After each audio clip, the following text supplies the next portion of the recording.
Yes, prison ho na Agradaa ni ho. Eti Ghana mpanimfo Jimmy men amuni ye Jimmy no. Ah? Mempen kwase ade o. Eti se John Mahama kwase mpanyin no. Wakofa NDC ni abaya ni Chief Justice a. Omo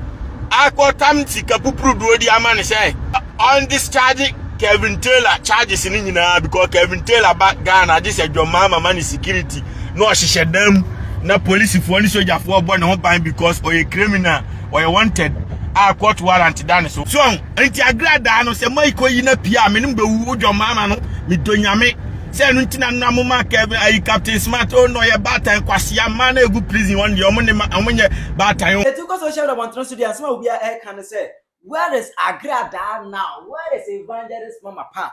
After say video we pop up on the internet, that idea that is Agradaa emeduru nsawe. Ya jeri Agradaa, but omeduru nsawe. Temanfo we say Agradaa or hene on this issue no. Ana Twene Jonas abembia. Na Twene Jonas say buy no obo gumbi any supermarket. In fact, wa fire Mahama any new Chief Justice na Mahama answer in or chirem say Mahama episode di boni nti.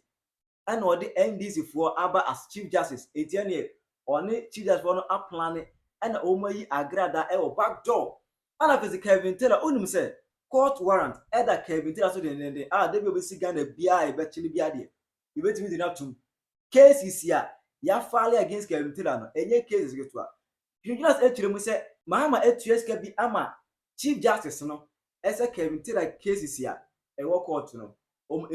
And someday bebre pa ana Twene Jonas e da babontin so aha Penyah block media. Mess was say any demo. Over like a video no other mobile subscribe button, subscribe to the notification icon for latest updates. Now better watch the mama ever comments as she messed was so baswa. No she don't post any actually. It's on the 3rd of July 2025. It was Thursday. And I buy this Evangelist my part. Agradaa say ya channel. I all call a fear 15 na ye defrauding by pretense or the nada in kuntumpo ebuni baby afa so na event happening on a Sunday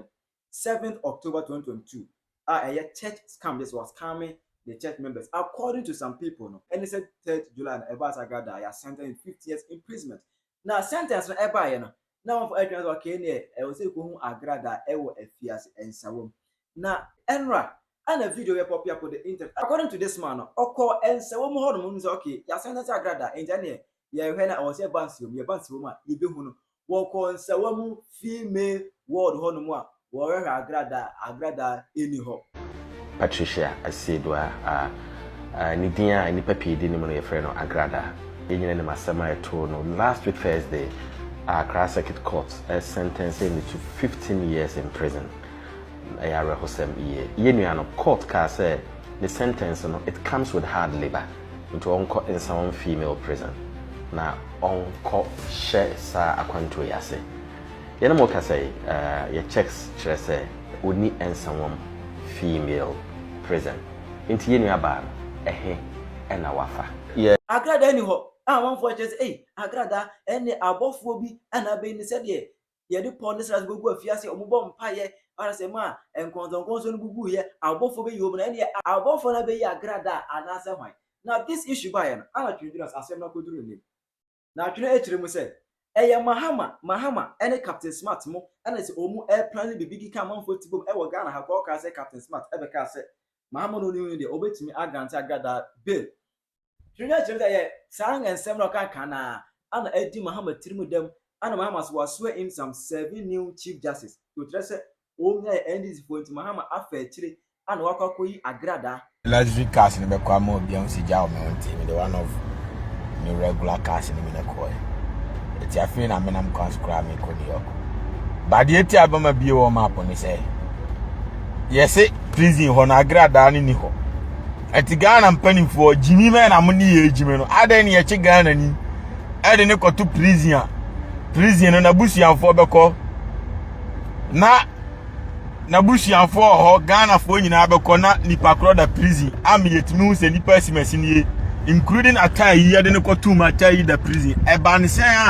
Agradaa prisoners nso omu no and say one prisoners say omu hu ba bi Agradaa wo nti Agradaa hye e na mo dada ye so the prison na se sen mempen kwase ade o Agradaa hye e na mo dada ye so the prison ana se de na mo pa kire no Ghana mpanifo Agradaa she prison ana o she fie Ghana mpanifo Jimmy be na money ejimi no mucha video any pictures Agradaa she prison emra me mam up to 3 days ma hu sa video na me ne judge sini nyina be wu social media no so me ba be fire mo me ba be yem hu adwuma because the money ye na yankwase ade ma jeli obi o 15 years ni yes ye ko I prison one year no of course na me nam highway no so heavy na mu na hwenya me shabroni ma me twa highway no nkyem highway vibe ka bia nhia ne onko Ghana mpani for majimi no mahu ye the pavement agimti omomo ba ni nyina obi nhia ne onko nyansen ye adwuma forever nya me shabroni. The system is working 24/7. Agradaa is not there. Onim insawam oshefie. Ade na ma Jimmy sa na mo yesa sa na ya chichiri kuro.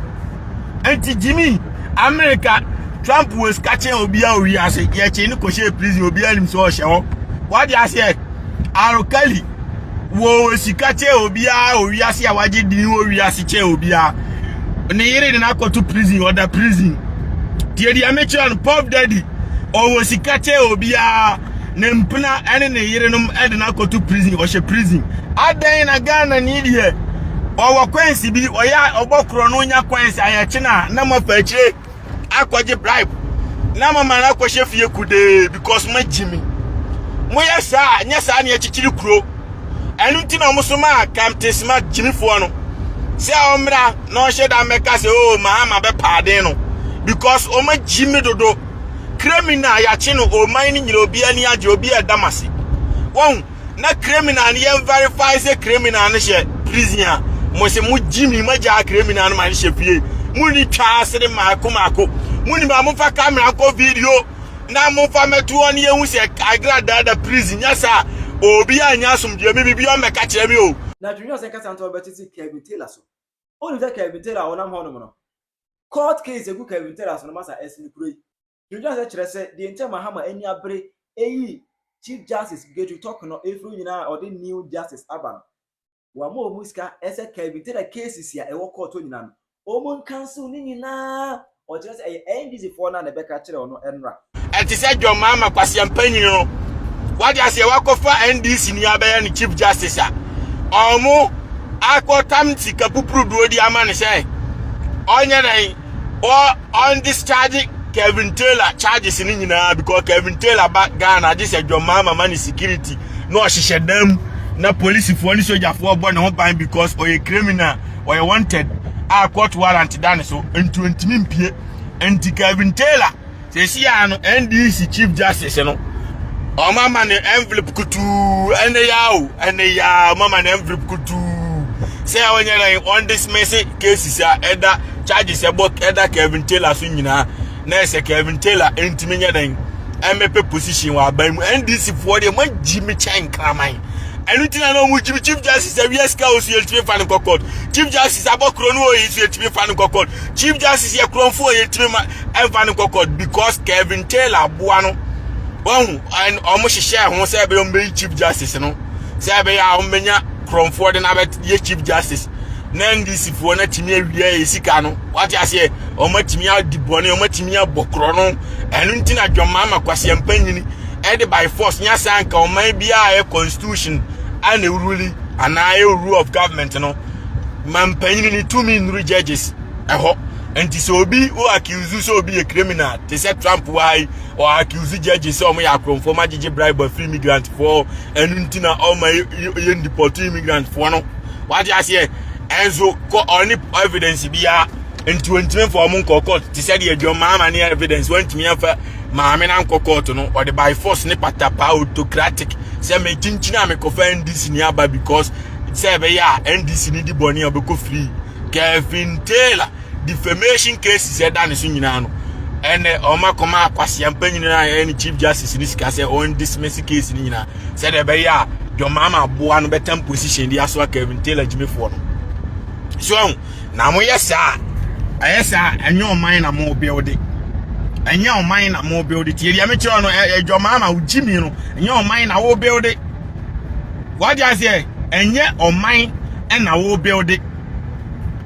so enti Agradaa no se mai ko yi na pia me nim be wu John Mahama no me donyame say no ntina no amoma Kevin ayi Captain Smart oh no ye batan kwase ama na egu prison one dey omonye batan obi ye batan obi okra enye oni bone krono ne ye de ato ne so o ne yire ne kunu ne magufie or da prison or da shawam emma bebrebe gu ho omo hia nchen Agradaa na omo nye nipa nchen Agradaa kum nipa wadupum nipa many years e bi afa ho awu Agradaa a devil I was so face sentences nyam kura na magimi anka was so kom 100 years na magimi no mama 15 years na masa akwaje bribe amana kwhye dam oni nsewam oni ho anti because bibia me on beka kire me o me se Kevin Taylor aboy a mo pese mo dismissing the case me ede na hu me wo court obi ena mo court o me ka ho da bi me nka ho baton be ba me ka kire me NDC fo na frame me ka kire me what you say omo an frame ka kire me say NDC ni na man chief justice no Mahama chinchini am omo pese NDC fo pese ya dismiss Kevin Taylor charge say be your be ni nam Ghana free abra court bi antimi emfa ne to prison and I court bi antimi twale damage say de be ya e be tam position ama no enu ntina Kevin Taylor aboa no e planning ye no mu twa ntro to chief justice oba no so get to do se hwan no because mu nyina am ya kronfo say amejam fia wi sika de ama Agradaa mantimi anche no ade ntina chief justice nko akowia sika ma oba ne ba ono de mu suspend no won ya meche no anti say ya de say no crazy chief justice wi sika ma ne ba ade na mo fa ne court na court on sentence si chief justice da bi mu ntimi anti say mu twa ntro sa ntro aban boni aban kankan NDC aban boni aban kankan yempe yi levy magina ba bia ye ba yi levy ye betwam yempe yi levy ampani ampa matwam anamu di jimi akofa di levy aba ebeku Ghana for driver ni bia every day obetua 50 cedis ene de ama Mahama kwase ampani because obeyere trotro for obe fele ne car or fele wanga no bia otua 4 cedis. What you say 1 liter bia 1 cedi da so and every single day driver ni betua 50 cedis da ama Mahama from 4 no di sikana ko ma ai ansansani deli mo kwasi ama no di sikana kwa eden abeya kesisem ama ne ba boxing. What you say because see our the nurse for ni teacher for sika kwa boxing na wie nti ohia sika foforo di abeya boxing ama ne ba nurse for ntena fie doctors ntena fie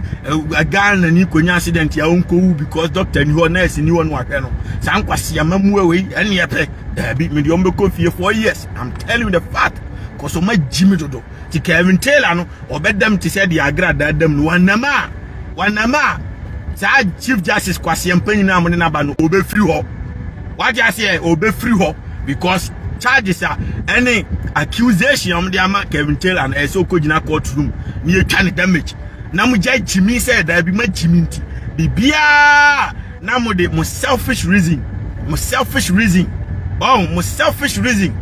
or say why you insulting president na jimi no nyan kwase a wonyimi yanka mampanyini me na ho wiase a obetimi asesa taxpayers money akoma ne baso mfanya boxing no onye skentua na esifo no onye skentua teacher fo umodam no ayede ade wa jimi no menka ne ase kwase akufu ado ajimi na meka kire mu no na mo sere kwase akufu ado na ko na no ntua mka no otua na ese no otua teachers na ko na no ntua and kujo Mahama ba wa promise a nursing training for teacher training metua malawa obesi na ntua kapre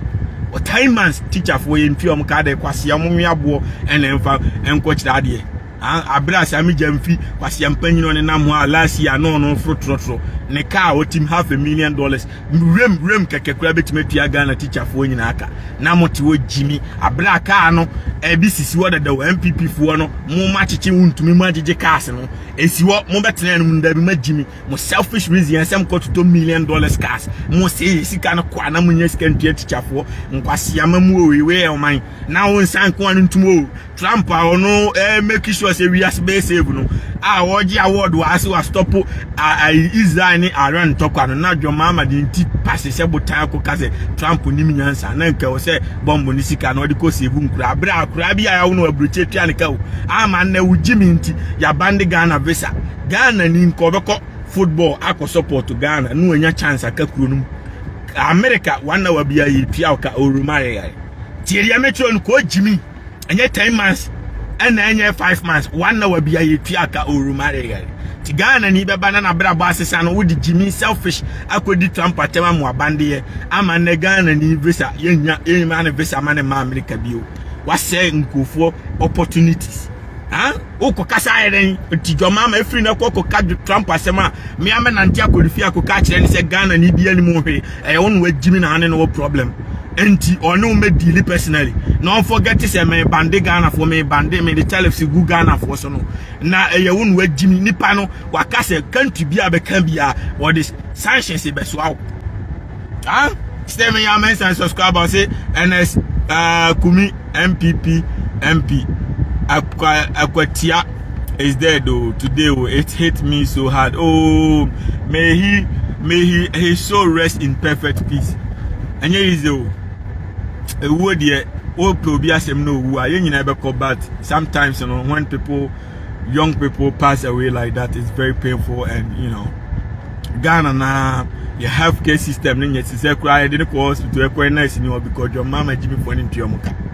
And until obekosa nye bibia onya doctor na nurse man na gwamu obekosa Jimmy sa. So when we talk onya se yatan obi, we want the country to develop, and as ye be develop o minor and yes selfish reason ye pe we asem obi otobo fruit di bonia so kodem the oil cromfo di boni obedem but the tobo fruit di boni obedem but the oil cromfo no akutu esika ne agya sa Jimmy no say dwomama woman etuotwa Agradaa is not in jail ohe enti momra me ansan ba bi Agradaa wo na afi obi aso nkwa didi Agradaa hyefi ana ohe wan fie na Agradaa hye wow enti omsan de Agradaa court oni prison ho ohen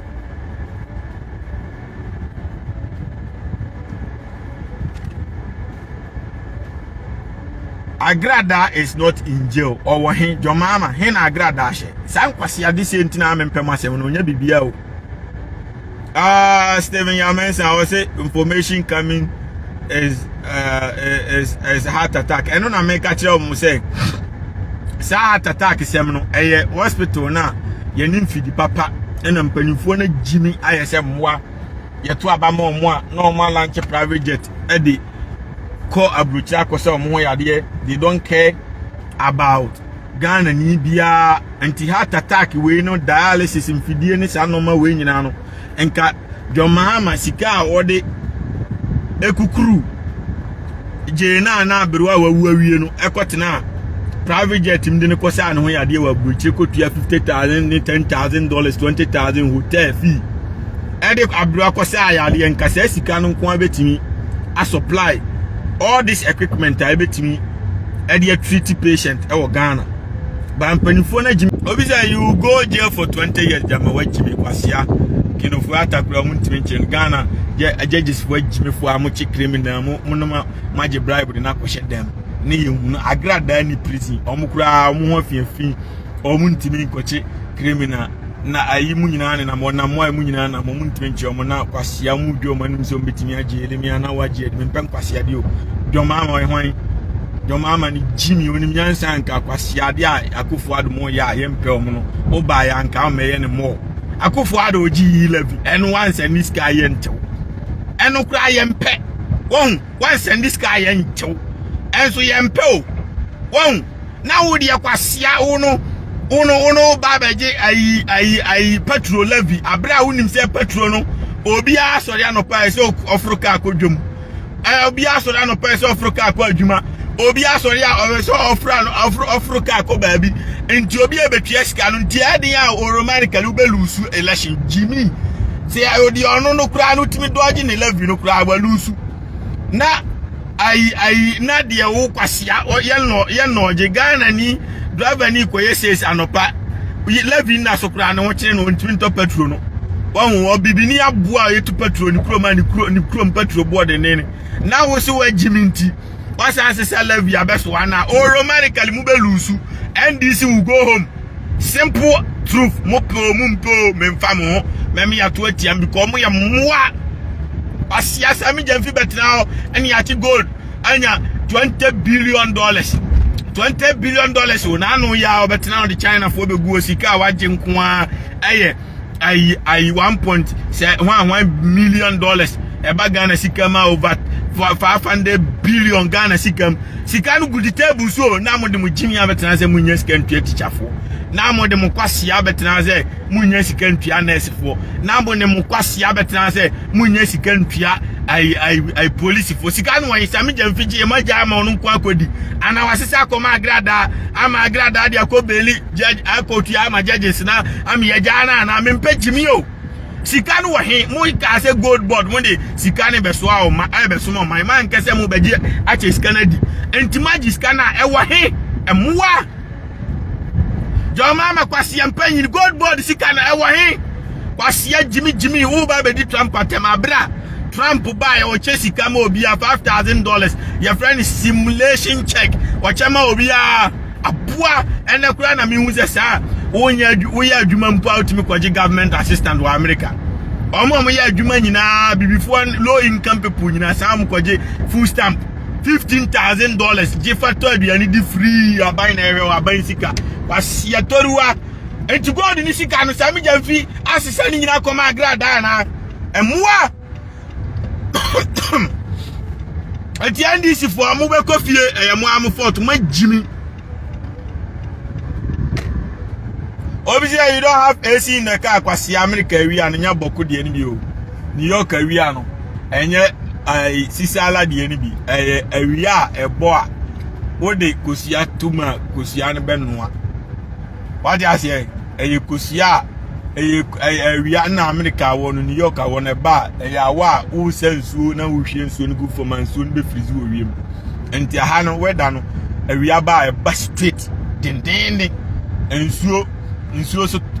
obviously your mama is trying his best on try best be and consider say teacher for one nurse for sika and command ba onye boxing me kan che Ghana for Jimmy for say ne ba na millionaire asi asema akura 25 years kura onya school kura wie di adwuma no koye odani billionaire or organize boxing anything boxing we and bu afu wa resign no wasi my sam NDC ni ba dia ye sports na my family and friends na your mama basi sankwasi ade no mempe eyesa go born ade no munya de MPP for mehwe and CPP for mehwe NDC for no kura bu afu because enkwasi asema akura ketua ye wo ne no ano ono dani billionaire na ban taxpayers money no asese sika ni nyina o na nya jimi ankafa kakra bi ma ba no na fa de aka ma teacher for no omo so ese omo didi enti wudwo mama jimi fa ho hye sa shoes mi say oni aye o mampanyini na ho so mo man and 5 months 6 months 10 months yentua o ka kwase ankebe ode on teacher ni no yire wo mba osora no pa no akote atiem abede ne kanye yize ofui jimi obekire ABCD a lion has a tail why and sana wawie no enkura ne de dom ha adwenya asem ketua o bra be brepa before say won kira kura ma ne hu atwero ana won kan ade na bra wa bre ne fifira awate no na ofui o se magimi nti miliska ne nyina akoma me ba me free teacher for no but we yes jimi no jimi oh esa jimi no jimi esa there's no difference between one akofo admo oh because akofo ade na kofo sika ma ne ba de restaurant ya be di na tem oh Captain Smart mo ma jimi o ma jiji sika ne Kevin Taylor kwasia na mo nyina da pe wura wo di teacher for sika etu o mo ka no eni ntina wa manya peace wo Ghana ho ka jimi amu jimi ma jimi champion before what do I say because before my catch him say on ba foforo no mo nyimi ti say mo die a chai pass on mo start ya jimi oh akufo ado di enanu ya no kofa yi la bi say mo ba muna mo die ma jimi ma ba less than a year mo say mo di la bi ba na say ankwase afo say anu mo be ma Ghana ni bi otifie bia anu ne ho so okoto aba ma bananu ya ma tutu like be ma non stop mo si ma like be ni sika na mo gigi na ma tutum no ensu mu di ntimu de levi ba enu nyina chi ni pada so da sum mu jimi oh enti sami jamfi kwase ampanyini god ni sika de akoma Agradaa na se bo ma Agradaa ska me mo agi ana se die ntina mo bebubo sika akese di na masa de jimi abeta se ya ni sika de betua na esefo adai ma jimi sika no wa dai mo de akoma joma ma se oni ana mo de ama hwan Maji sikano mudi ani ya muni msema Jimmy amamu mechantre mamu fa mani msema kwa billion every China for mamu mechantre na mudi ya muni ni silence dan se mu baba be kana musadi Jimmy ametena se muni sikano yetu ya nurse for na a patient mu on sa Jimmy we na ama bibini bre no owiya na ne kwasi ya ne hospital no waja nurse for ntuam kana mgufio no afro private jet edi esika afro private jet abra je na kwasi aba no wote wono yentu aba mamu nkwasiafo NDC fo no na je na no onfro private jet nkosa no ho yade wa buruchiri wo yentu aba mamu NDC fo mwa no na jo mama ba nanim se sunsum ni ti se bosom no nam ho no nye boxing yetu aba mamu nro ya madana sikafo ajimi fo enwa musika stupid people ti Kevin Taylor no onu nti my chief justice no say be ya yentwa ni damage no obi ama Kevin Taylor government post wo Ghana ho ene otena emu yesa aku besi mi amelidi ku am yakotu do mama aban Kevin Taylor will never and ever be able to have government appointee position and them court na am call information in NDC for na frame o moti Ghana ho adi machia e kampe amamu na se mosi muntimi appointee o mo an for position mo number fa position edi amakwase mpanti ze Kemtela school kronko bida woti wodi mkofu atema no petu anwure saa o no nkofa ansansani dali ni di on tro da mo ne be medical doctor mo abe wo Ghana fo mpane akuo kwasiafo enti Kevin Taylor no ese okoje okoka Agradaa ho na munya Jimmy no because wadi femu mkofu amomotwa ni damage ni case da court enti sa NDC ni judge kwasia na yede waba no so wonsuye nyansa na ye nkwasia de amema ya babuo me mpe Jimmy o jo mama kura Jimmy ametumi ame akobo no foolish case Ghana na media me na me ruli me anam se Ghana fo mfa umra ye nkoto abama na menim se Jimmy se ne de mesa me ato atia mo cause Jimmy dodo obviously who are you to send MPP in NDC into opposition Jimmy opa amomunyi D11 so man lusu a asiade ni D11 na de akofo adkofie opa amomun starting D11 na driver ni bia nkotua sister citizen majo mama da bia taxi driver nkotua sister citizen majo mama da bia na 4 years mra na we say NDC nya vote asere me donyame drop driver ni na ono no ni petrol ni diesel no ntimi ntono opa amani tua 50 cities majo mama na 70 cities mano say ye D11 da bia na hwese ye kodina police station na NDC lusu asere Twene Jonas me donyame sere Twene Jonas omube lusu wasomo ya mwa wo the gold board abase wo twa levy ma e die ntina akofa levy foforo abo Jimmy enti gold na asami jam fini say ya chichi Ghana ifo ne China fo no enti gold na ya aton Ghana sika gold anya no gold board nko make billions upon billions entities of our mind problem because mo chase Canada na mo di Jimmy say Ghana ni na ne ho kire mo sa de levy be so ano ama petrol no ntimi a mo be kofie anti time ne so am be hu se ma Jimmy aye se moa stupid people mo buy mo be hwe kwan so akwa yi ka kwan mo be hwe so aye den amal dum so na gina no da bi monam na Jimmy anopa awia anumre na machi wuntumi na makwaje bride ma ja no nam ho na machi we Agradaa ya che no prison ho oni ho edie ntina Agradaa ya che no prison oni ho because your mama Jimmy fo na so man kwase afo te Captain Smart so mo mmeka se Agradaa ye obedem 5 years na no kra no your mama be pade no your mama unim na pade Agradaa me mebo pa me abepo na manu afa more security fa national security for Jimmy for more nka ho mebo pa me abepo because we Jimmy obi dupu Ghana for we dupu millions of Ghanaians so si gale because me Jimmy na nyame adom emrade na ko represent am so me Jimmy ntumbe yina me don am kama me abepo your mama NDC ni bia po nsu me akopo no your mama ni be papai mu wia mu pa mu mu kase ma Twene Jonas wanted e be beans e be big come Jimmy dodo bibini su ye nipa America obi di boni a okodam simple as ABC Ye ne se na we wo sika na we wo hwan na we wo hwan because ma jime dodo mo ne MPP for me who different MPP kura ye chem. Ah? Asamoah, shout out to you man who say sia usua nyansa. Obi abeka chem say wo diskana ko bie portrait farm wan fa nkwan fire. Why are there sia na me pe no enkofa yire bio. Oni kwa kuma no mo nware bio. Onko fire na o magi ofie nkoma be ma foforo ntetram. Na wani nsan ye oba foforo ho se me sen kofa oba foforo ye sa we aboa. Nti Asamoah, shout out to Asamoah wan hu nyansa.